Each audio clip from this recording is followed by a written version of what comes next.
하시고 이제 관심 많으실 텐데 이 부분에 대해서 설명 잘 해주실 거라고 하니까 잘 들어주시고요. 마찬가지로 Q&A 세션까지 준비되어 있으니까 궁금하신 거 끝나시고 마음껏 다 질문해 주시면 되겠습니다. 자, 홍승희 대표님 모시도록 하겠습니다.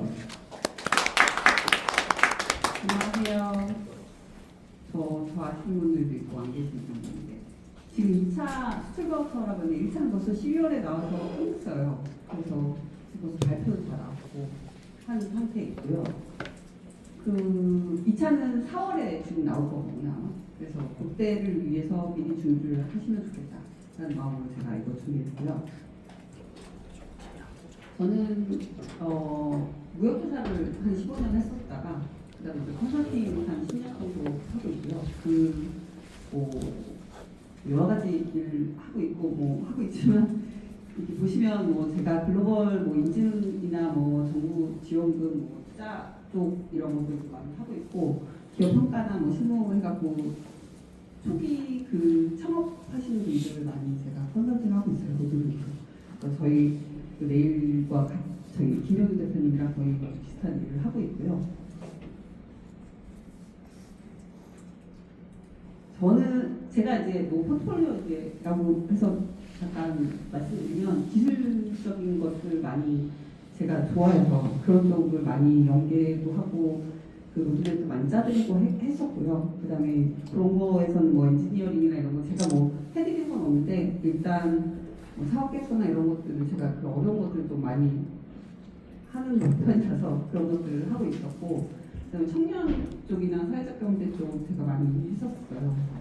그 사회적 경제는 아시다시피 마을 기업, 협동조합 이런 것들 사회적 기업 이런 쪽을 많이 하다가 이제는 지금은 청년 창업 쪽으로 더 많이 하고 청년 창업은 39살까지 해갖고 보통 중진공이나 이런 쪽 많이 하고 초창, 예창 이런 쪽은 제가 이제 지원금은 가끔 하긴 하는데 대부분은 이제 여기서 먼저 말씀드리고 싶은 게 지원금은 사실 저희가 쓸 수 있는 데가 한정적이에요. 마케팅, 그 다음에 시제품, 그 다음에 원부자재는 시제품에 쓸 수 있는 조금 정도고 저희가 원래 사업을 하려고 그러면 제가 뭔가 떡을 만들려고 해도 원부자재가 필요하고 인건비가 필요하잖아요. 그런 걸 해주진 않아요. 그래서 지원금들에서 저희가 근데 제일 많이 쓰는 건 사실 우리가 마케팅이잖아요. 마케팅을 쓰는 거나 디자인을 쓰는 거나 홈페이지 하거나 이런 쪽으로 지원금을 사용하신다고 보시면 돼요. 그런데 이제 제일 지금 저희가 그래서 보통은 사업을 하시려고 그러면 자금이 필요하니까 그래서 이제 정책자금 같은 거를 이자가 싼 거를 되도록 쓸 수 있도록 하는 것들을 많이 찾아서 해드리는 편입니다. 대표님들도 대부분 지원금을 한두 번 써보면 지금 이렇게 알리바바처럼 공급업체가 딱 정해져서 딱 쓸 수 있으면 되게 좋잖아요. 근데 그렇게 안 돼 있으면 그게 되게 쓰기가 힘들어요. 사실 오히려 바우처 같은 경우는 이런 것들은 쓰기가 힘들어서 자신 안 해라는 대표님들이 더 많으세요. 특히 이제 제조업이나 이런 쪽은 그게 너무 힘드니까 서부작업이나 이런 게 너무 힘드니까 그런 분들이 대부분 많고 차라리 내가 그 돈으로 그 노력으로 내가 돈을 벌겠다. 돈을 벌어서 내가 빨리 돈을 벌겠다는 대표들이 많이 있으시긴 해요. 근데 이제 지금 방금 전에 얘기했듯이 알바바처럼 딱 공부업체나 이런 것들이 딱 정해져 있으면 그런 것들은 쓰기가 되게 좋죠. 마케팅이 제일 많이 돈이 들어가요, 사실. 그래서 그런 것들을 쓰시면 좋겠다라고 생각이 들고요. 그리고 제가 이제 보통 대표님들 만나면 많이 하는 게 구조 개선이나 재무 혁신 쪽 많이 하고요. 이 재무제표들을 대표님들이 잘 모르시는데 이게 사실은 기업의 얼굴이거든요. 그래서 이것들로 판단이 돼요. 모든 사람들에게. 그래서 그게 이제 기관이 됐든 은행이 됐든 그런 쪽에서 판단하는 기준이 되기 때문에 이거는 꼭 아셔야 돼요.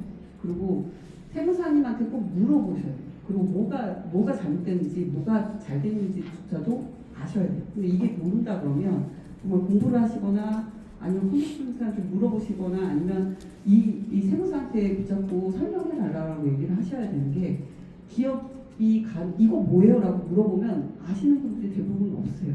이 재무제표는. 근데 이게 저희 얼굴이거든요. 이거 꼭 아셔야 돼요. 그래서 저는 가면 항상 그 재무제표나 이런 쪽 많이 물어보고 거기에 왜 이렇게 잘못된 부분 파악하고 그런 것들을 고치는 걸 많이 하고 있고요. 그리고 이제 제가 원가나 이런 것들을 다 건드리지는 않는데 그런 것들 부분도 원가 쪽이 뭐 잘못돼 있거나 뭐 이런 것들은 제가 좀 많이 보기는 하긴 해. 그래서 그런 것들을 보면서 약간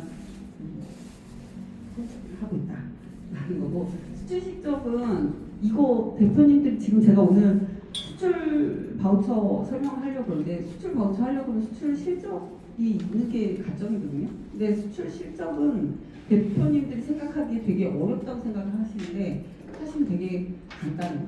이게 제가 물건을 샘플을 만약에 100불짜리를 예를 들어서 10불짜리인데 내가 이거 샘플로 하면 이거 100불에 보낼 수도 있어요. 왜냐하면 샘플은 항상 비싸게 팔 수 있는 거잖아요. 그럼 내가 어떤 기업에, 외국의 기업에 샘플을 달라고 했어 걔가. 그럼 내가 이걸 100불을 쳐갖고 걔한테 100불을 안 받더라도 어쨌든 그걸 100불로 보내. 그러면 보내기 전에 뭘 해야 돼요? EMS 보내잖아요. EMS 보낼 때 관세사에 얘기를 해. 나 이거 샘플로 나갈 거야. 그 관세청이 그 100불짜리 끊기거든요. 그럼 그걸 같이 EMS를 보내야 돼요. 꼭. 그러면은 그게 관세사에 통과되면서 수출 실적이 되는 거예요. 그러니까 이게 100불짜리 수출 실적을 만들 수 있는 기회가 있는데 대부분 대표님들은 그걸 모두 그냥 보내세요. 관세사 거치지 않고. 그러면 저희는 수출 실적을 받을 수가 없어요. 알리바바를 통해서 가더라도 마찬가지예요. 알리바바에서도 어쨌든 물건이 나가려면 뭔가를 해야 되잖아요. 그럼 관세사랑 그런 일들을 알리바바에서 다 해주시는 건지까지는 제가 모르겠지만 그런 것들을 다 해야 수출 실적이 된다는 거 꼭 알고 계시고, 요거 그냥 샘플 보내거나 이런 것들도 이건 직접 수출에 해당되는 거고요. 대부분 대표님들이 제일 모르시는 게 간접 수출이에요. 내가 간접 수출을 하고 있는데도 모르는 게 많아요. 간접 수출은 내가 뭔가 비행기 파는 회사에 내가 요만한 부품을 나사를 납품해. 그런데 그 나사가 되게 중요한 거예요. 그러면 걔네들한테 근데 이거는 되게 기계적인, 굉장히 기술적인 것처럼 보이잖아요. 그거 말고 되게 간단한 거 얘기해 볼게요. 옷을 만드는데 옷에 그 실 있죠. 봉제실이라고 하는데 이거를 수출할 때도 간접 수출 실적 증명서를 받을 수 있어요. 이 옷을 수출하는 곳이야. 그러면 이 옷에 대해서 파는 사람한테 그거를 간접 수출 실적 증명서를 달라고 해요. 그럼 영세율도 되고 그게 되니까 이게 실적이 인정이 되거든요. 근데 사람들은 대부분 내가 이거 실 납품하는데 이게 뭐라고 생각하는데 그렇지 않아요. 모두 다 이게 예전에는 저도 이제 그 수출한 게 봉제였었는데 옷 수출했었거든요. 그럼 옷 수출하면 저희가 이제 중국으로 원단을 보내고 봉제를 보내고 봉제 실도 보내고 그걸 만들어서 중국에서 일본으로 나가요. 그러면 이거 우리 회사에 다 그걸 그 봉제 그 실 원단 분들이 다 저희한테 관절 수출 증명서를 달라고 얘기하거든요. 그렇게 하는 이유가 그걸로 영세율을 받을 수 있기 때문에 굉장히 큰 혜택이기 때문에 대표님도 꼭 아시고 내 물건이 예를 들어서 완제품이라도 어디를 통해서 나간다. 그럼 그거 간접 수출이에요. 그러니까 그걸 꼭 챙기시면 좋을 것 같아요. 그럼 그것도 수출 실적에 포함이 되거든요. 모든 아까 얘기했던 수출에 대한 혜택들을 다 받을 수 있어요. 간접 수출도. 그러니까 간접 수출이라고 나쁜 게 아니에요. 떨어지는 것도 아니고 무보에서도 인정을 해줘요. 그러니까 꼭 받으세요. 이제 수출 바우처 지금 설명드리면은 지금 보시면 12월에 나왔었던 거가 1차가 작년. 사실 이게 보통 뒤로 밀려 있었어요.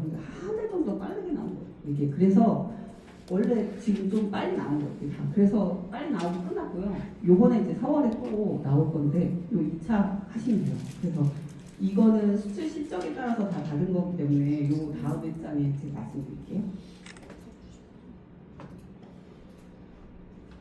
이 내수기업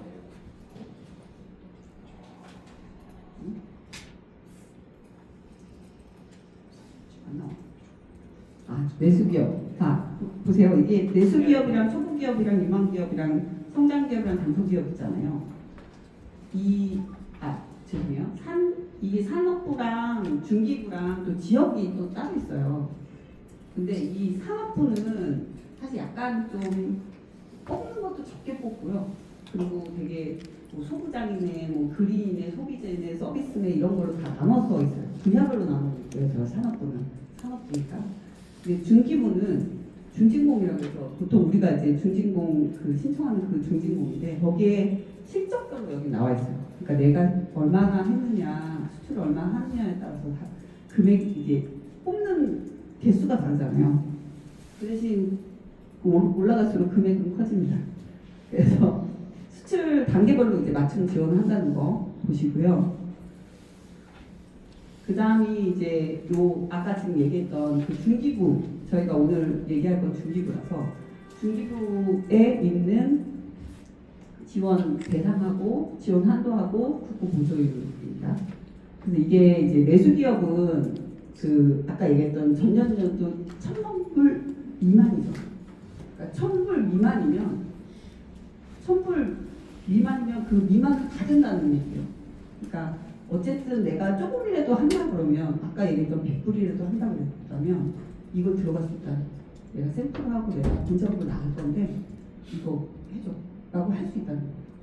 그러니까 그거 꼭 하시면 좋겠고 그 내수기업하고 이 튼튼한 내수기업은 원래 이제 그 내수에 워낙 잘 팔고 있던 분이 나 이제 수출하려고 그래 라는 그 매출이 좀 많은 분들이고 수출 초보는 1,000불에서 10만 불, 그 다음에 수출 유망은 1,000불에서 100불, 그러니까 10만 불에서 100만 불, 그 다음에 성장은 100만 불에서 500만 불, 그 다음에 수출 감소는 500불 이상. 그래갖고 그 지원 한도가 다 다르죠. 그래서 지원 한도도 다르고 또 이 매출액에 비해서 이 보조율도 다 달라요. 70, 60, 50. 이건 매출이고요. 이건 수출에 대한 내용이에요. 그 다음에 이거는 지원 한도. 이거는 뭐 대표님들이 해당하시는 것만 보시면 되는 거니까 사실은 뭐 보통 대부분은 저희가 만나는 부분들은 내수기업이나 수출 초보기업들이신데요. 그분들이 이제 저렇게 3천만 원 정도의 그걸 받는 거죠. 그 중에 30%는 저희가 내야 돼요. 그 다음에 이제 요 일정인데요.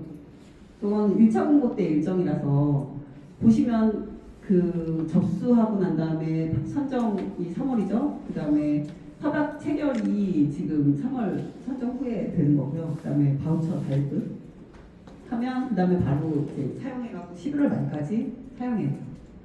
근데 우리도 마찬가지예요. 근데 이게 나중에 발급받는 거잖아요. 몇 개월 뒤에. 그런데도 우리 마무리는 11월 말에 해야 된다는 거. 이때 다 사용해야 되는 거니까 빨리 돼서 빨리 사용하셔야 된다는 거. 이게 왜 빨리 사용하냐 하면요. 다음 장에 보시면 이건 가점이죠. 가점부터 얘기해 드릴게요. 가점은 이제 이 아까 얘기했던 벤처, 메인비즈, 이노비즈 또 좋다고 그랬잖아요. 왜 인증에서 이 얘기만 나오냐면 이게 혜택이 제일 많아요. 인증이 엄청 많거든요. 그림이 무슨 엄청 많은데 그 중에 제일 매일 얘기하는 게 저게 다 혜택이 제일 많아서 그래요. 거의 벤처는 뭐 혜택이 꽃이라고 얘기하는 그런 벤처 인증이고요. 이건 3점 미만의 그 기업이 받았을 때 제일 혜택이 커요. 취득세든 뭐 소득세든. 그 이후에 벤처를 받는다. 왜 받냐면 그냥 가점 때문에 받는 거예요. 그리고 이 여성분들은 여성기업 이거 꼭 받으세요. 이 대표자가 그 50% 이상만 받고 있어도 여성기업 받으셔야지 혜택이 여기저기 다 있어요. 가점 1점이 몇 말이에요, 진짜. 벤처나 인후이즈나 이런 것들 되게 어렵거든요. 1점 받는데 여성기업도 1점이잖아요. 여성기업은 그냥 조건이 여성기업이에요. 여성이기만 한데. 그리고 그러니까 꼭 받으시고요. 그 밑에는 사실은 저희가 이제 뭐 사정과 같은 인증 받으셔야 됩니다. 그렇게 하시면 돼요. 그리고 이거 되게 유의사항인데요. 이게 수출 바우처의 유의사항입니다. 그 동일 유사사업 중복 불가잖아요. 이 동일 사업을 수출 바우처를 내가 산자부에서 받고 있다. 그럼 못 받는 거야. 중기부에서. 그래서 금액이나 이런 것들도 다 비교해보고 내가 좋은데 하는 것도 좋지만 내가 만약 그냥 신청한다면 둘 다 신청해서 붙는 데 가는 게 좋겠죠. 그런 거는 뭐 있어요. 그리고 그 대신 그 둘 다 붙었어. 근데 하나밖에 못 하는 거예요. 이걸 둘 다 하다가 걸리면 밑에 보고 뭐 부조금 한두 몇 배, 뭐 향후 못해 뭐 이런 거 나와요. 그러니까 그런 거는 제한을 받을 수 있으니까 하지 마셔라 라는 얘기고, 그 다음에 요거 잘 보시면 협약 체결 후에 참여 기업이 내가 이걸 포기했어. 그럼 협약 시작일로부터 2년 넘는 수출 바우처를 신청을 못해요. 근데 이게 대표님 왜 그럴까? 라고 생각을 하잖아요. 자부담 30%가 꽤 커요. 내가 4천만 원을 받아요. 근데 4천만 원을 지원받으면 30%는 얼마였거든?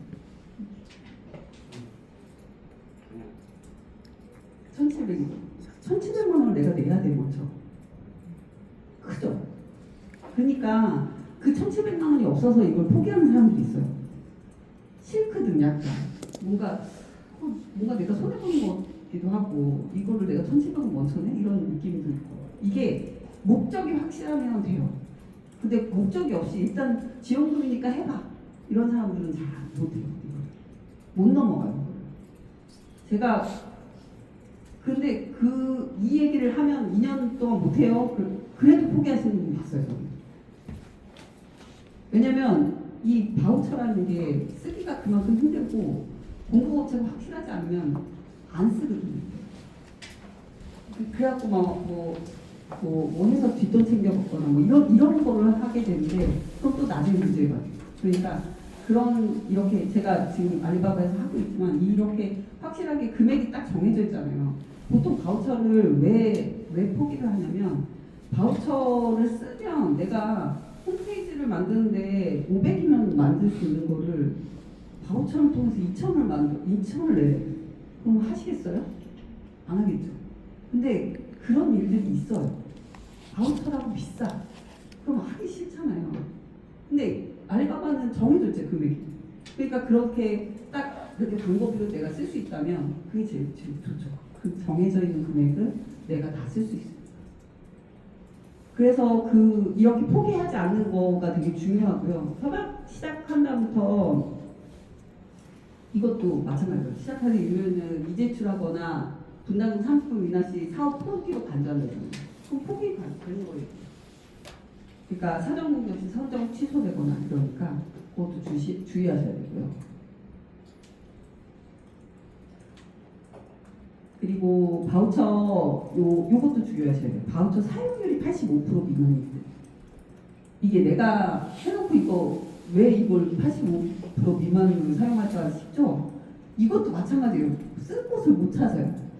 이게 막 바우처 쓰는 곳이 진짜 이따만큼 엄청 많아요. 뭔가 엄청 전화도 오고 계속 막 리스트가 엄청 많은데 거기서 내가 원하는 거를 찾아서 쓰기란 진짜 힘들거든요. 내가 디자인을 해. 그럼 디자인을 하려고 수백 개의 업체를 다 전화해 볼 수는 없잖아요. 얘네 포트폴리오가 다 보이는 것도 아니에요. 그러니까 그거를 고르는 게 너무 힘든 거죠. 사실 나 바빠 죽겠는데 이것까지 내가 골라갖고 이걸 해야 돼? 근데 또 비싸. 그러니까 잘 안 하는 거예요. 그래서 제가 바우처 할 때는 항상 사용처를 확실히 정하고 해라. 그리고 그게 정해졌을 때 그 업체가 공급업체여야 된다 라고 얘기를 하거든요. 근데 그걸 마련해놔서 저는 알리바바라는 그 협업감독도 이게 되게 좋다고 생각한 거예요, 사실. 그리고 이렇게 사용할 수 있고 이런 게 된다면 사실 바우처가 꽁돈이잖아요, 사실 어떻게 보면. 그리고 이게 지금 알리바바 제가 잠깐 보면 판매 수수료를 받지 않고 광고 비용을 받거든요. 광고 비용이라는 게 뭐예요? 내 거를 노출시켜주는 거잖아요. 그럼 그 안에서 노출시켜주는 것만으로도 되게 큰 혜택이거든요.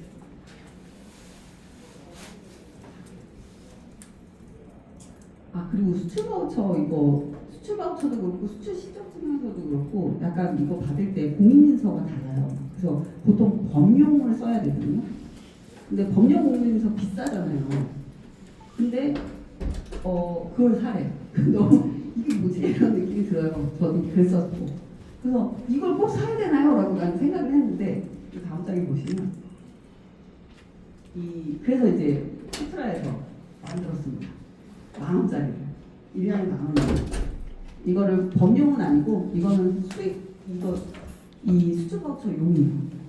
그래서 요거를 꼭 사셔야 된다라는 거 말씀드리고 이 공인인증서가 없으면 로그인이 안 돼요. 아이디 비번 있어도 로그인이 안 돼요. 그러니까 요거 사셔야 되고 콘트라에 있는 요거 사시면 되고 제가 이거 PPT 원하시는 분은 저한테 얘기해 주시면 딱 드릴게요. 그럼 요거 누르면 요거 바로 들어가거든요. 이게 사이트가 여기가 좋은 게 뭐냐면 범용도 싸게 팔아요. 나라장터나 이런 거 할 때 범용 다 필요하시잖아요. 여기 싸게 할인돼서 팔아요. 보통 다 10만 원에 그냥 사시잖아요. 그래서 근데 여기 싸게 팔고 3년 하면 더 훨씬 싸요. 19만 원입니다. 이거 한번 아시고 계신 거 되게 중요해요. 그 다음에 제출서류 리스트는 뭐 다른 거 별거 없어요. 이거는 이제 수출 증빙하는 내용이고요. 이게 아까 얘기했던 직접 수출, 간접 수출, 이거 구매 수출 이런 것들은 사실 지금 보시면 IP나 로열티나 뭐 이런 것들 있잖아요. 무형의 것들도 수출은 수출 증명이 돼요. 모르시는 분도 많으신데 이거 무형도 되니까 그런 것들도 다 찾아보시면 좋을 것 같아요. 그래서 증빙을 많이 할 수 있다. 그리고 위쪽은 이제 얘기하는 사업 신청서 뭐 이건 홈페이지 내에서 작성하는 거고요. 그 정보동의서 이것도 홈페이지 내에서 작성하는 거고, 그 다음에 사업계획서는 이제 좀 저희가 잘 써야 돼요. 아까 지원금 쓰는 거랑 비슷하게 시각화를 해야 되고 여러 가지 일을 해야 되니까 그거 잘 쓰셔야 되고, 그 다음에 재무제표 들어가고요. 이게 지금 1월 공문이에요. 12월 공문이에요. 그래서 아직 23년, 24년이잖아요. 근데 4월이면 법인이 나오잖아요. 법인은 재무제표가 나오는 시기거든요. 그래서 이게 이때는 바뀔 수도 있어요. 이 연도가. 근데 사실은 우리가 이제 아까 얘기했잖아요. 이 재무제표가 얼굴이라고. 근데 이 얼굴이 제대로 돼 있느냐 안 되느냐는 지금 제일 중요한 시기예요. 그래서 25년밖에 아직 안 나온 거잖아요. 우리 얼굴이. 그거를 만질 수 있는 게 3월까지. 그런 거를 이게 지금 제가 잘못됐는지 안 됐는지 그거를 가지무제표를 꼭 한번 보시고 내용 한번 보시고 내가 뭔가 쓸데없이 가지급금이라도 제일 나쁜데 가지급금 많이 들어보시잖아요. 가지급금이라는 게 내가 지급을 했는데 이름이 없는 애예요. 예. 그게 가지급금이거든요. 그럼 보통 뭐라고 얘기하냐면 대표들이 갖고 갔다고 얘기해요. 그래서 대표들의 빚이 되는 거예요. 대표 빚이 되면 빚만 되는 게 아니라 그 빚이 법인에 지금 빚이기 때문에 내가 이 4.6%의 이자를 계속 내줘야 돼요. 그러니까 그 빚이 계속 늘어나는 거예요. 4.6%씩. 그러니까 그래서 나쁘다고 맨날 가지급금 우리 뭐 보험사들 맨날 와갖고 그런 거 얘기하잖아요. 그런 것들을 미리 자기가 알고 없도록 미리 소명하고 하는 게 되게 중요해요. 그래서 그런 것들 미리 챙겨보셔야 되는 거고. 그다음에 완납증명 무조건 해야 되고요. 그다음에 요거 중소기업 확인서 요거 대부분 제가 아는 할머니가 자기 중소기업 확인서 내가 무슨 그 조그만 구멍가게가 무슨 중소기업 확인서냐고 계속 화를 내시면서 그 기관과 싸웠던 일화가 있었는데 이게 중소기업 확인서가 뭐 대단한 거 아니에요. 여기 있는 대부분 대표님들이 다 받을 수 있는 거니까 그냥 신청하시면 돼요. 저기 중소기업 확인 정보 시스템 신청하시면 그냥 나오는 거거든요. 근데 대부분 이제 내가 이게 될까 안 될까 이런 생각을 하시는데 그런 생각 없이 그냥 하시면 돼요. 서류는 그거뿐입니다. 그래서 이거 지금 아까 제가 설명을 다 드리긴 했는데 이 민원이나 이런 것들은 어디에서 하는 거다, 뭐 하는 거다 이런 것들 나와 있는 거예요. 그 다음에 이제 인정 기준 이거는 이제 아까 얘기했던 이 관세청에서 수출 통관 실적만 한다. 이게 나왔죠? 관세청. 아까 얘기한 거죠. 관세사는 통과해야 돼요. 근데 이게 지금 관세사는 그럼 이건 어떻게 통과해라고 관세청에 전화를 했나? 이렇게 생각하시잖아요. 그러니까 관세사 있어요. 그냥 관세사 그냥 치면 다 나오고 한 건당 10,000원 정도밖에 안 할 거예요. 그 처리를 해주고 뭔가 관세 그 증명서 주는 게 한 10,000원 정도 하거든요. 10,000원 얼마? 그거 하시면 돼요. 미리 꼭 내보내기 전에 미리 하셔야 돼요. 그거는 대신 물건을 내보내기 전에 EMS든 뭐든 모든 물건이 해외에 나간다. 그럼 관세사를 통해서 우리가 인보이스 패킹리스트만 써갖고 그걸 주면 그 관세사에서 그 물건이 뭐 어떤 거냐, 이게 뭐 물건 코드 번호가 뭐냐 뭐 이런 걸 물어보는데 내가 모르면 그분한테 물어보면 돼요. 그분한테 나 뭐 납품하니 무슨 SS 코드가 뭐냐 물어보면 그거 알려주니까 인보이스랑 패킹리스트랑 그런 걸 해갖고 그 관세사 통과해갖고 하시면 돼요. 그러면 그렇게 해서 통관해서 나가는 물건은 수출 실적이 된다. 꼭 챙기세요, 진짜 이거는. 그래서 그거 챙기시고요. 잠깐만요. 그리고 간접 수출은 아까 얘기했듯이 이거 간접 수출은 원청에서 얘기를 우리한테 내가 나 여기 같이 나갔다라고 얘기를 해줘야 되는 거예요. 그래서 거기서 구매 확인서를 꼭 받으셔야 되거든요. 그래야지 간접 수출을 받을 수 있어요. 구매 확인서를 받아요.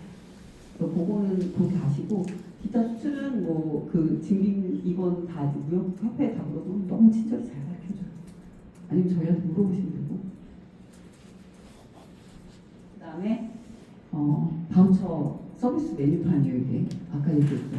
제가 이거 뒷부분 다 잘라서 이렇게 보이지 이 뒷부분 되게 복잡하게 막 엄청 이런 걸 많이 써놨어요. 근데 제가 아까 얘기했지만 뭐 저희가 뭐 관세 대응 뭐 컨설팅 통번역 이런 거 잘 안 쓰잖아요.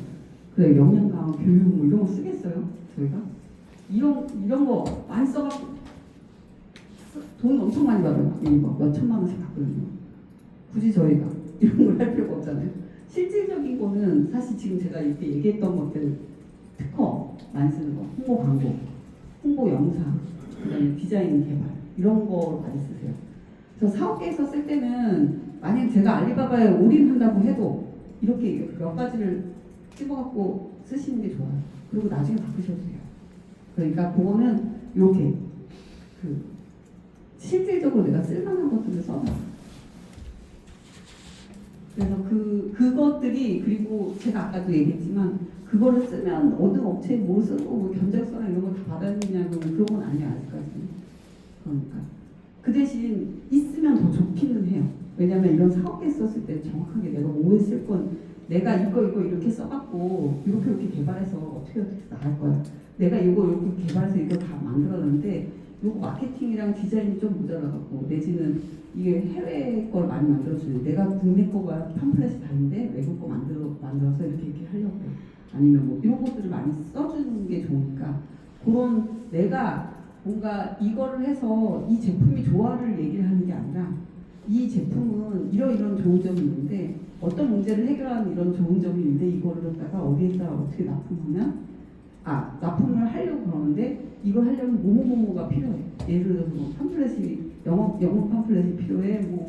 뭐 중文팜플렛이 필요해. 혹은 홈페이지가 저기 다국어였으면 좋겠어. 뭐 홍보 영상이 해외 밑에 자막이 깔렸으면 좋겠어. 아니면 외국에서도 쓸 수 있는 그런 버전을 뭐 만들고 싶어. 뭐 이런 것들을 하는 것들을 할 수 있는 것들. 그리고 이게 지금 아까 이제 사업계획서 그 내용으로 넘어왔는데 이게 데이터 기반으로 꼭 쓰라는 얘기가 뭔가 숫자를 좋아해요. 숫자로 보여주는 게 좋잖아요. 사실 이거 지금 보면 내가 나 그냥 우리 제품 너무 좋아하는 것보다 경쟁사 대비 가격이 10% 낮아. 내지는 뭐 경쟁사 대비 뭐가 10% 더 높아. 내지는 어떤 부분이 더 좋아. 이런 것들을 꼭 써주셔야 돼요. 숫자적으로. 숫자 되게 눈에 확 들어오잖아요. 그러니까 이것만 기억이 나요. 사실 사업계획서 저도 이제 심사로 보면 이런 것만 기억이 나요. 이거 검색량이 몇 번이 너무 증가했어. 이걸 뭐 어떻게 했어. 뭐 이런 내 거를 증명하는 데 있어서 숫자로 증명해 주는 게 제일 좋다. 수치적으로 객관적인 데이터를 활용해라. 그다음에 이 스토리텔링이 필요하다는 걸 제가 방금 전에 좀 전에 얘기했는데 아까 얘기했던 것이 그냥 나는 알리바바야 뭐 이렇게 하고 싶어 이렇게 그냥 쓰는 것보다 이렇게 뭐 디자인은 현재 그 바이오 선호하는 영웅 패키지 리뉴얼하고 뭐 홍보로 해서 B2B에 입점시켜서 전 세계 바이오에 노출을 해서 통번역 같은 거를 시켜갖고 영문 이것들을 사용해서 우리가 바우처에 이것들을 사용해서 이렇게 높일 거야 라는 스토리잖아요. 이런 게 되게 중요하거든요. 근데 대표님들이 아시는데 이걸 잘 못해요.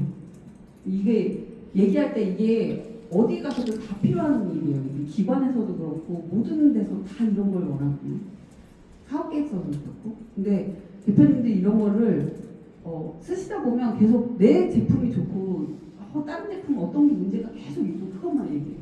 근데 그거는 그렇게 모두가 그러니까 알겠는데 그래서 뭐 어떻게 하겠다고가 안 나오는 거예요.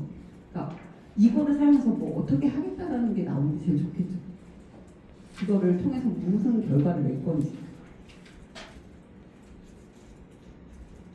그다음에 그 목표 시장 이것도 뭐 어디가 어떻게 하는지 이거 희망국가 뭐 선정사유 뭐 이런 것들을 이런 것들도 지금 스토리 같은 거를 만들어 주시면 돼요. 이런 것들을 그런 스토리를 상으로 생각하시면 돼요. 예를 들어서 내가 이거는 어디에 보면 시장 조사를 해보니까 어디에 이게 먹히는 제품인데 지금 이게 어느 부분에서 어디에 먹혀갖고 뭐 예를 들어서 K-팝의 어떤 문화의 어떤 거가 잘 돼갖고 뭐 예를 들어서 만두를 하든 뭘 하든 뭔가 되게 잘 돼 있는데 거기에 뭐가 좋아서 우리 것들이 되게 많이 팔려서 우리는 그 남미를 가고 싶다. 내지는 내가 가려고 그러는데 여기 근데 사실 바로 갈 수가 없잖아요. 사실 그런데 우리 예전에 수출할 때는 다 정말 다 짐이 엄청 싸댔고 전시장 갔었거든요. 온라인으로 아마존 생기더니 이제 알리바바도 엄청 많이 지금 생각하시기에 알리바바가 저도 처음엔 그랬어요. 중국 회사라고 생각을 했는데 중국 회사지만 사실 우리 알리익스프레스 들어가서 물건 사는 것만 봐도 중국 그 마크보다 외국 마크가 더 많죠. 저는 그렇게 봤거든요. 한국도 일본도 많지만 막 사는 거에서 보면 리뷰가 다 터키 뭐 이런 쪽이에요. 다 엄청 뭐 브라질 이런 쪽 되게 많잖아요. 그런 쪽에 엄청 바이어들이 많이 몰려 있다는 거예요, 사실. 그런데 노출될 수 있는 것만으로도 되게 크니까 그런 쪽. 뭐 그런 거를 목표로 해갖고 내가 이걸 시장 조사해봤더니 이러이러해서 이런 쪽에 어떻게 내보내고 싶다. 그걸 타겟으로 나는 어떻게 하겠다. 이런 것들을 적어주시면 좋아요. 이 고객분도 지금 똑같은 얘기예요. 제가 얘기한 그 타겟이나 이런 것들을 지금 제가 좀 나눠놓은 거죠. 진성 바이어들이 어떤 데에 어떤 바이어들이 있냐 이런 것들을 얘기해 준 거니까 이런 단어들 있잖아요. 사실 이제 요즘은 챗GPT나 이런 것들 뭐 클로드든 제미나이든 엄청 많이 잘 써주잖아요. 이런 거.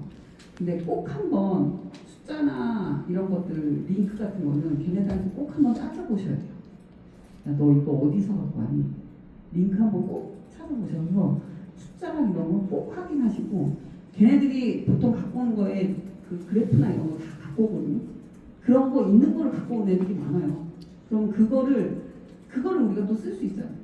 그러니까 꼭 링크 한번 확인하시고 숫자도 꼭 한번 확인하셔야 돼요. 그런 걸 쓰실 때는. 이런 거를 잘못 쓰셔갖고 그냥 돌려갖고 그냥 이 잘못된 분들도 많으세요. 근데 대부분 심사위원들은 이걸 알아요. 이거 그냥 돌려갖고 그냥 나가는 건지 이게 숫자가 자기가 정제를 한 건지 보면 알거든요. 그러니까 그런 것들을 잘 안 뽑는다고요.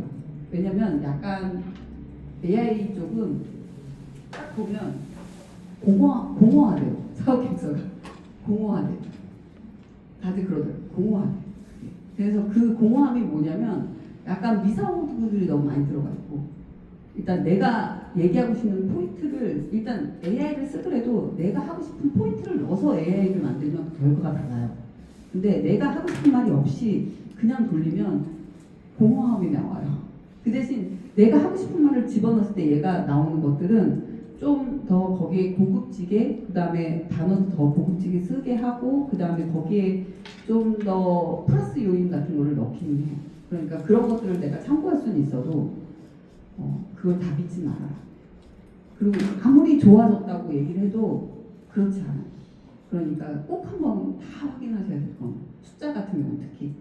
그리고 내용 같은 경우도 내용 같은 경우는 사실은 그렇게 막 틀릴 게 없는데 숫자 같은 경우는 무조건 한 번씩 다 확인하셔야 돼요. 근데 숫자가 제가 좋다고 했잖아요. 그러니까 그 숫자를 갖고 오게 하고 그 숫자를 증명하게 하는 증명해보고 입력하는 게 되게 중요해요.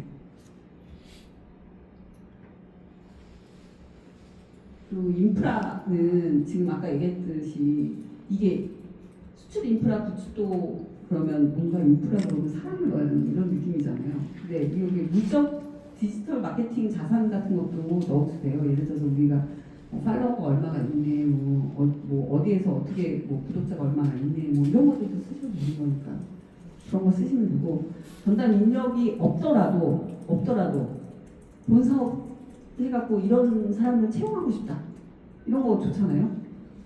내가 없더라도 이런 거 쓰시면 돼요. 그리고 이거 단지 인터넷 검색 이렇게 쓰지 말고 전문적인 채널 같은 거 사용한다 이런 거 또 꼭 쓰시고 이 시도했던 이거 실패 경험 이런 거 되게 좋아요. 이 실패 경험이 있는데 난 바우처를 통해서 그래서 내가 이런 게 더 필요하다고 느꼈고 그걸 통해서 내가 이거 바우처를 통해서 나는 더 성공시킬 거야라고 쓰는 게 제일 좋으니까 실패 경험도 나쁘지 않아요. 여기에 적는다고 해서 안 좋은 영향을 미치는 게 아니니까 꼭 적어주세요. 그런 것들로 스토리를 만드는 게 제일 좋아요. 사실 제가 계속 스토리 얘기하지만 모든 사업 계획서는 스토리예요. 내가 그 사람한테 머릿속에 남겨줘야 돼요. 심사위원한테. 근데 심사위원한테 남는 건 스토리거든요. 아 얘가 어떤 걸 했었는데 이게 이렇게 돼갖고 이걸 사용한다고? 이런 느낌이 있고 그게 남으니까 숫자와 그게 남아요. 사실 이거 계획은 쓰시면 되고 목표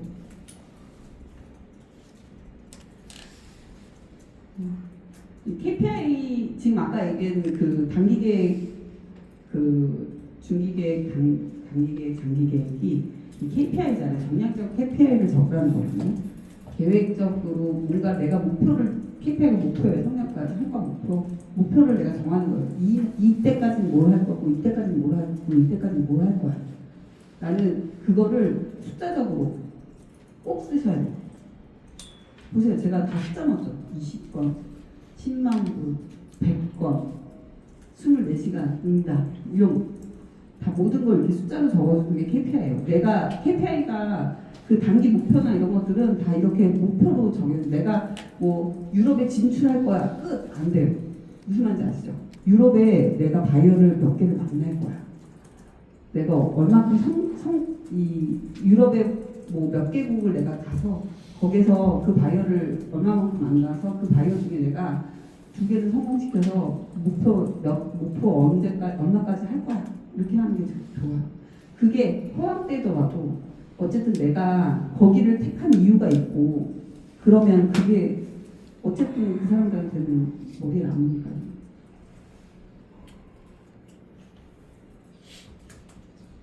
바우처 활용 계획 제가 이거 그냥 적어드린 거고요. 이 아까 얘기했던 홍보나 키워드나 이런 것들 할 수 있으니까 이거 맞죠? 이건 다음 시간에 아마 해주실 건데 이런 것들을 매칭해서 쓸 수 있으니까 그런 것들 사용해 보시라 하고 그거는 제가 지금 바우처 지금부터 준비하셔라라는 마음을 제가 쓴 거고요. 이상입니다. 궁금하신 거 있으면 질문해 주세요.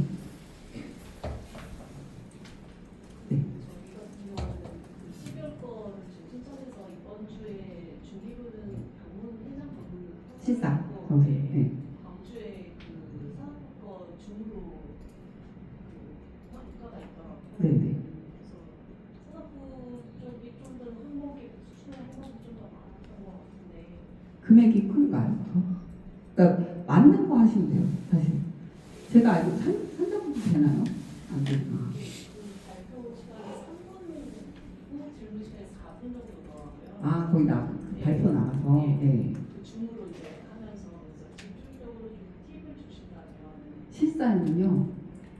실사는 내가 그 사람한테 내 스토리를 제대로 지금 정말 스토리를 딱 전달해 주셔야 돼요. 내 물건이 어떤 거고 어떻게 될 것 같고 이걸 내가 왜 이걸 사용해 갖고 바우처를 사용해서 해야 되느냐를 딱 얘기를 해 주셔야 되고 지금 방금 전에 물어봤는데 산자부는 여기 바우처를 사용할 수는 없대요. 알리바바. 근데 그거 알고 계시고 어차피 이나저나 주기부도 심사 증상. 근데 둘 중에 하나를 하셔야 돼요. 그건 아까 얘기했듯이 그건 알고 계시죠. 그리고 실사는 근데 어떤 게 될지 모르니까 그건 잘 하셔야 돼요. 그러니까 실사는 지금 방금 전에 얘기했듯이 팁은 딱 그거예요. 내가 그거를 사용해서 어떤 결과를 낼 수 있다는 걸 확실하게 그 사람한테 보여줘야 되고 내 물건을 정말 딱 한 문장으로 내가 내 장점 다른 데보다 우리께 뭐가 좋은지를 딱 한 문장으로 말씀하실 수 있어야 돼요. 그 한 문장에 다 들어가 있어야 돼요. 경쟁사보다 내가 나은 점, 그 다음에 우리가 무엇을 하는 거고 어떤 물건이고 이런 것들이 딱 목적이 적혀 있는 그 한 문장이 그 사람한테 딱 박히고 그 다음에 이 실질적으로 이 바우처를 이용해서 무엇을 할 수 있는지를 얘기하는 거예요. 또 질문 있으세요? 네. 네.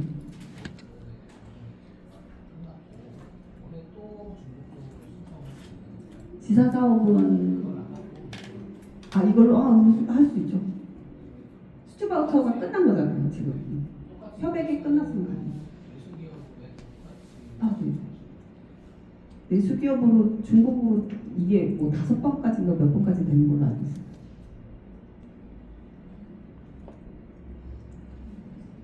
그 한국에 있는 회사가 해외에 지점을 만든 케이스로 해서 네. 한국에 있는 회사가 해외 지점으로 보내고 네. 수출로 인한 실적을 지사로 수출. 근데 지사에서 또 외국으로 팔 거 아니에요. 그죠?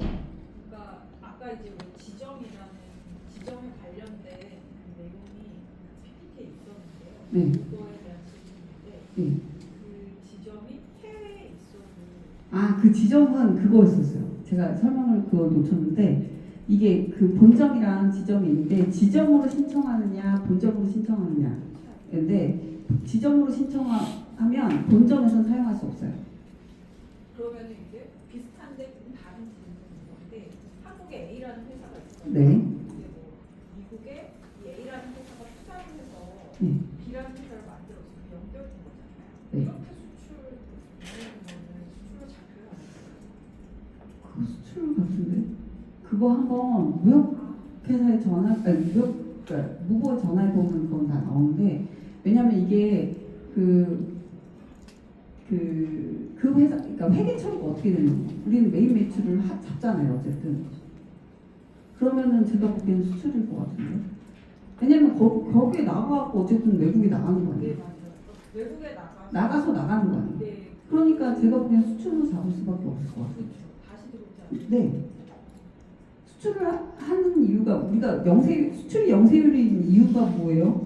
부가세를 안 내는 거 이유가 우리나라에서 안 쓰기 때문이에요. 네. 부가세는 우리나라 사람이 내는 건데 외국의 사람이 낼 필요가 없잖아요. 그래서 영세율인 거예요. 똑같은 거죠. 지금 우리나라한테 안 들어오는데 뭐야? 그쪽에 가서 끝나는 거죠. 우리가 왜 시계 비싼 거 그 갖고 나갈 때도 나갔다가 갖고 나가면 외국에서 내가 비싼 시계를 샀어 들어오잖아요. 우리 관세 물어야 되잖아요. 내가 안 들어오면은 거기에서 그냥 내가 산 거는 상관없어. 사서 누군가를 줬어. 그럼 나는 세금 안 내도 돼요. 근데 내가 갖고 들어왔어. 그럼 세금 안 돼. 그러니까 그런 건 똑같은 거죠. 내가 나갔으면 세금 안 내고 나갔으면 끝나는 거죠. 또 있으세요? 지금 없으면 잠깐 마칠까요?